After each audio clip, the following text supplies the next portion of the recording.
My name is Nora, and I'm a 20-year-old psychology major.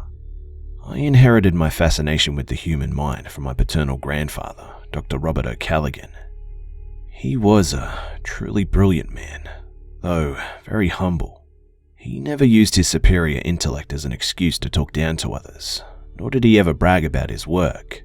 He was a loving husband and father, and one of the kindest people that I've ever known. Not that he was flawless, but he was still a great man.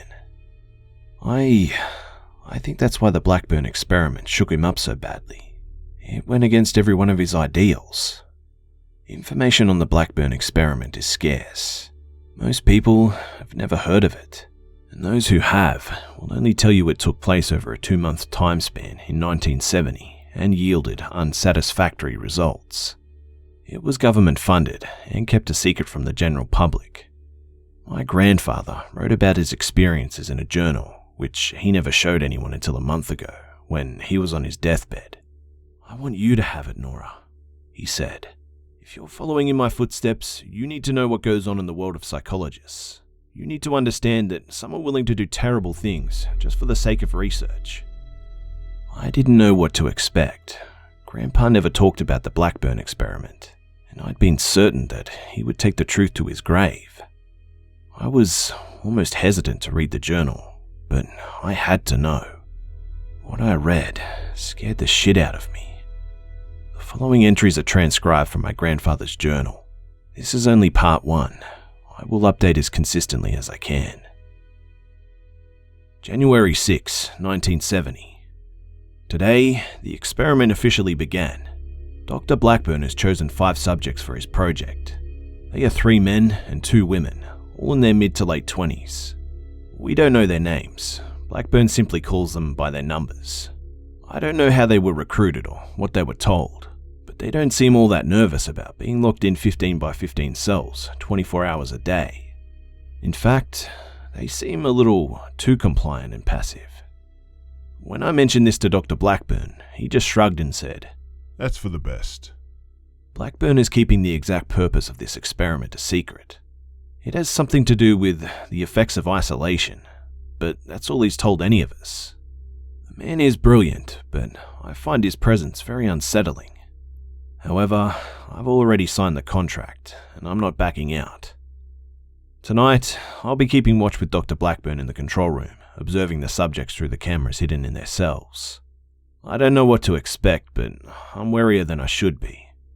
Perhaps I'm just being paranoid. January 7, 1970. No change in the subjects occurred last night. They simply lay on their narrow cots, near catatonic and immobile. This seemed to frustrate Dr. Blackburn. He kept pacing the room, mumbling to himself. I asked him what was wrong, and he said, "It should have taken effect by now." Do you mean the isolation?" I asked, but he just shook his head and walked out. Confused, I turned my attention back to the subjects. My sight zeroed in on subject 2, a very pretty woman with long red hair. She was staring directly into the camera, her green eyes focused on me, yet seeing nothing. It made my skin crawl. Dr. Blackburn soon returned with his assistant, Dr. Hart. They ordered me to step out for a moment, which I did. The heavy steel doors swung shut behind me, and I couldn't hear the conversation, and that only added to my mounting dread. I don't know what's going on around here, but I don't like it. January 8, 1970. Subject 2 is gone. When I walked into the control room today, the cameras were on, and one of the cells was empty. All of us looked to Dr. Blackburn for an explanation, and he just said, "She has been removed from this experiment." "What do you mean?" I demanded. "She wasn't appropriate for this experiment," he stated, his voice cold. "That is all." The remaining subjects have changed. They are no longer unresponsive. Now they are jittery and nervous. They pace their tiny cells, their eyes darting back and forth as if they're being hunted by unseen predators. Dr. Blackburn is pleased by this, and that kind of terrifies me.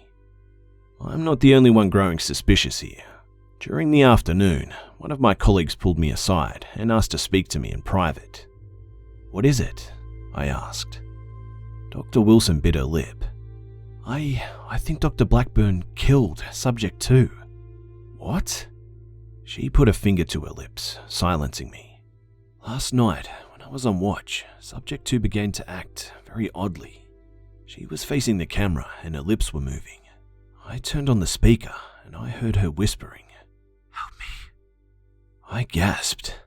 Dr. Wilson closed her eyes. I pointed this out to Dr. Blackburn. He didn't say a word, but switched off the camera and left the control room looking pissed. A minute later, I heard blood-curdling screams through the speaker.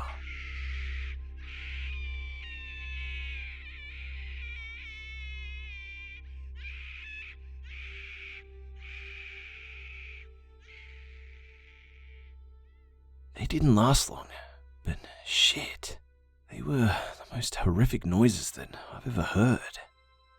It was half an hour before Dr. Blackburn returned and he wouldn't tell me a thing. I was horrified. I didn't want to believe that any of this was true. But why would Dr. Wilson lie about something like this? "Don't tell Dr. Blackburn about my suspicions," she pleaded. "I'm terrified of that man." "I know," I admitted. "I am too." If Dr. Wilson really did overhear the murder of Subject 2, that means this experiment is far more sinister than I'd ever imagined. God help me. January 9, 1970. This morning, we found Subject 3 sitting in the corner of his cell, rocking back and forth and mumbling.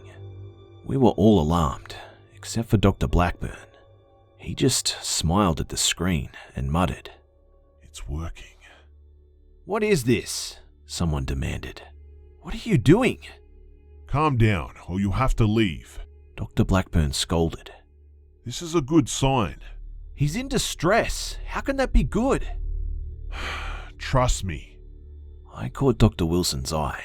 She looked as terrified as I felt.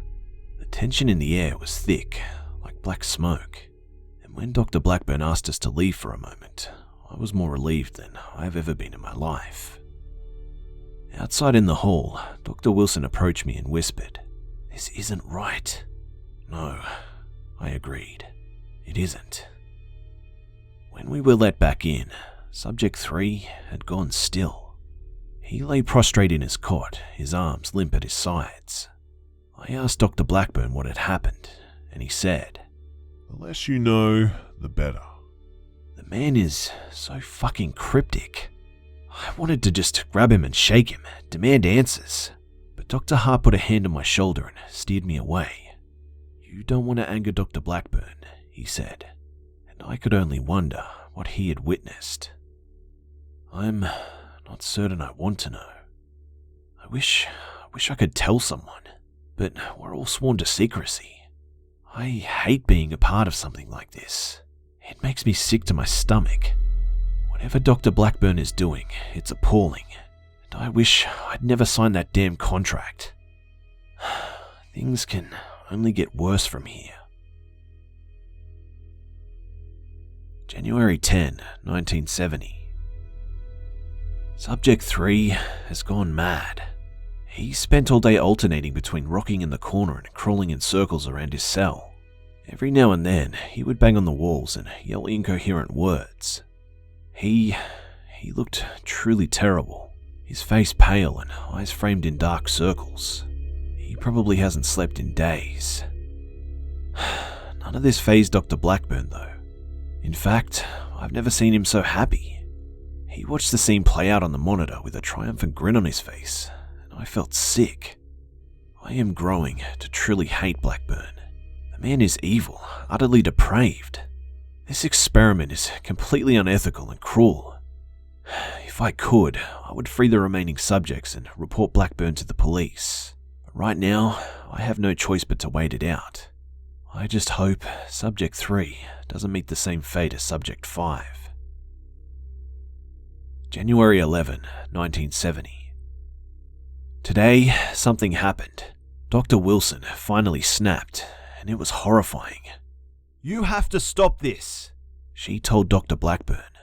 Her face was completely white and she was shaking, but her eyes were filled with a cold, hard rage that made me flinch.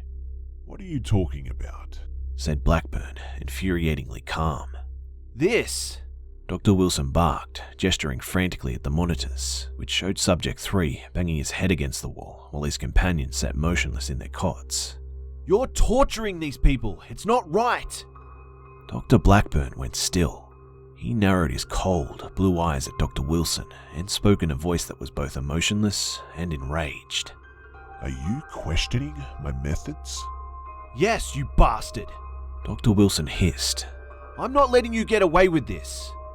Dr. Blackburn just stood there for a moment, staring at her.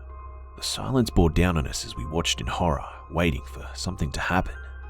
In 3 long strides, Dr. Blackburn reached Dr. Wilson. He lifted her up by her neck and slammed her against the wall. Myself and several others moved to rescue her, but were restrained by the security guards Dr. Blackburn had hired. Let me go! I hollered at the muscle-bound Neanderthal who had me pinned by the arms. I thrashed and kicked, but his grip was like a steel vice. "You leave me no choice," Dr. Blackburn told a gasping purple-faced Dr. Wilson.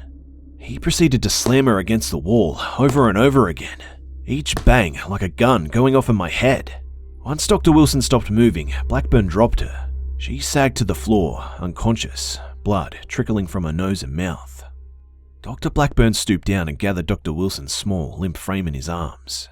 He left the control room, the heavy doors slamming behind him. One of the younger members of our group, a female intern, began to cry. No one else so much as breathed though. We were all beyond horror and had entered a state of numb shock. Dr. Blackburn never returned. Finally, after an hour or two, Dr. Hart ordered us all to leave, and we were all too happy to obey. When I got home, my wife took one look at my pale, wide-eyed face and demanded I tell her what had happened. I almost told her the whole story right there, but then I imagined what Blackburn might do, and I kept my mouth shut. I couldn't live with myself if that bastard harmed my family. January 18, 1970.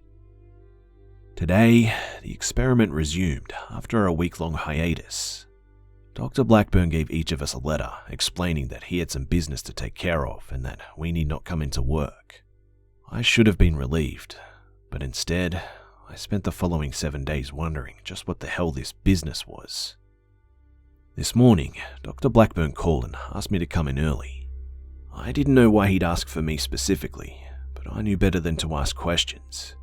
I drove down to the lab, and the sociopath met me at the door. "Come," he ordered. We took the elevator down to the basement, which was coldly sterile with a white floor, ceiling and walls. Dr. Blackburn led me to the cell that had previously held Subject 2, and I gasped at what I found. Dr. Wilson was chained to the cot, wearing a white jumpsuit that hung loose on her skinny frame. Her face was swollen and stained with purple bruises, her nose was crooked and obviously broken, and she stared at me with eyes filled with pain and despair. Dr. Wilson? I yelled. Dr. Blackburn smirked. "Not a pretty sight now, is it?" I rounded on him, shaking with fury. What the hell have you done? "She wasn't cooperating, so I decided to punish her by making her my newest subject." Dr. Blackburn's smirk grew into a full-fledged psychotic grin.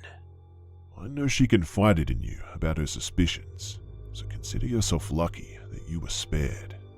How could you do this? I shouted, tempted to slap that stupid smile right off of his face. "Look on the bright side. At least I kept her alive." You're a monster, I spat. "Oh, am I?" Dr. Blackburn tossed his head back and laughed. "I'm a scientist. My purpose is to learn and discover. This is simply my own way of uncovering new information." Well, it's wrong, I hollered. "Oh, shut up. You're part of this too, you know. You chose to take part in this. You signed the contract. If I'm a monster, then so are you." He walked off, chuckling, and I leaned against the plexiglass of Dr. Wilson's cell, sliding to the floor. I looked over at Dr. Wilson and mouthed, "You'll be okay," but I didn't believe it, and I don't think that she did either. January 19, 1970. Last night, Subject 3 died while I was on watch. He simply lay down and drew his last breath. It took both Dr. Blackburn and I a while to realize that he was gone. But when we did, Dr. Blackburn began to curse.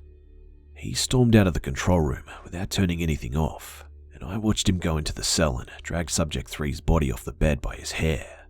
He then vanished from sight, and I was both relieved and terrified.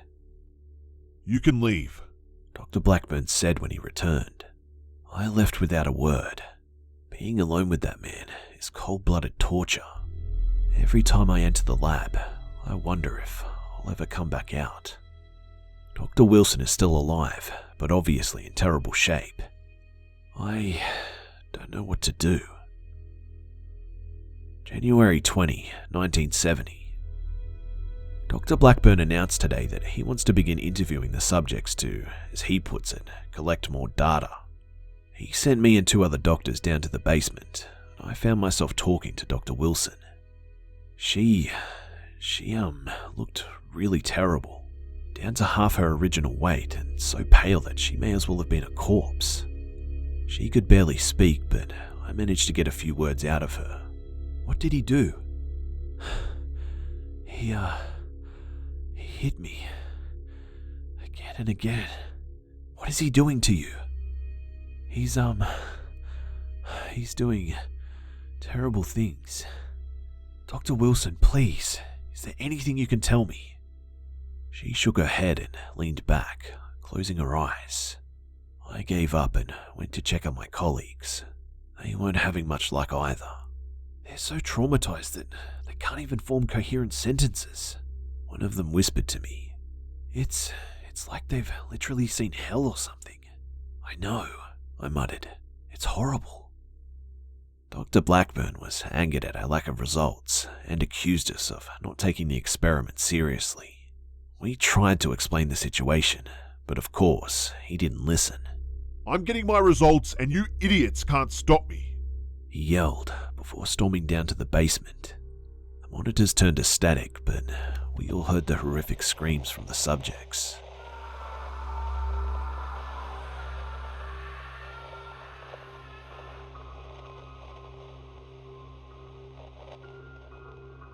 I'm not ashamed to say that I've never been more horrified in my life. January 21, 1970. I've been following the news, hoping Dr. Wilson or one of the subjects will be reported missing so that this experiment will be uncovered. But nothing has come up yet. The strain of keeping all of this a secret is getting to me, and I worry that I may crack any day now. Dr. Wilson is barely alive.